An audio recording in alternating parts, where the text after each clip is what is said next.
you hate it when your cell phone alerts you that you have a call or a message and you have to dig into your purse or your pocket and look at the phone just to see if the message or the call is worth paying attention to? Well, now there is a solution for that. Hi, this is Walt Mossberg from the Wall Street Journal, and this week I tested a device that aims to be a solution to that problem. It's called the Pebble, and it takes the form of a computerized wristwatch. It connects wirelessly to your iPhone or your Android phone, and it displays on its screen the incoming calls and excerpts from the texts and the emails that come into your phone, as long as you're within Bluetooth range. And you can just glance at your watch to decide if the call or the message is worth paying attention to.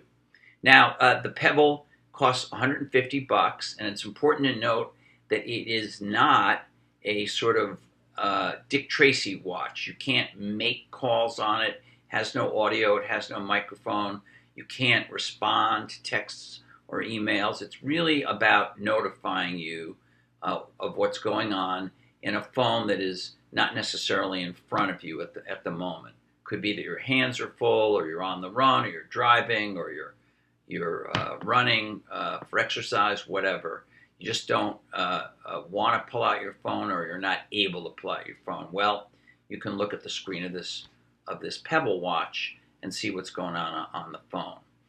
There are some bugs and limitations, however, to the Pebble that I discovered in my tests that I think may make it worth waiting until the young startup company, also called Pebble, which is behind the device, until it works out those bugs and limitations.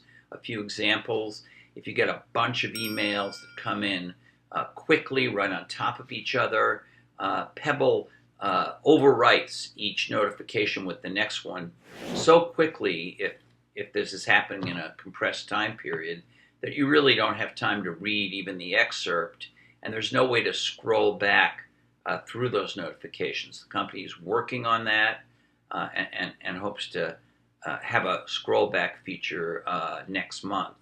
There are individual quirks and limitations on Android and on iPhone that differ. For instance, on Android, you can reject an incoming phone call, ignore it, but you can't decide to accept it. That is, to send it to the phone itself or a Bluetooth earpiece or something to be answered. You can do that on iPhone. You can't, for some reason, do it yet on Android. They're working on that.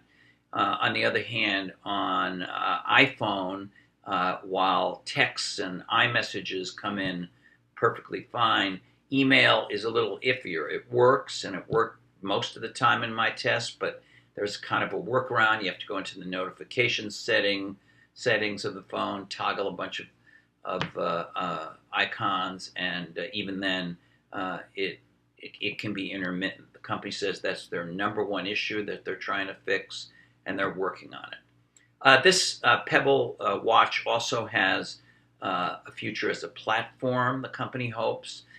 They built it so that it could also be a kind of window into other apps on your phones, like a running apps or golf apps, which they hope to have by spring.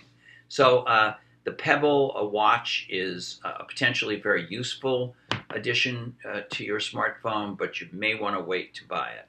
This is Walt Mossberg, and I'll see you next week.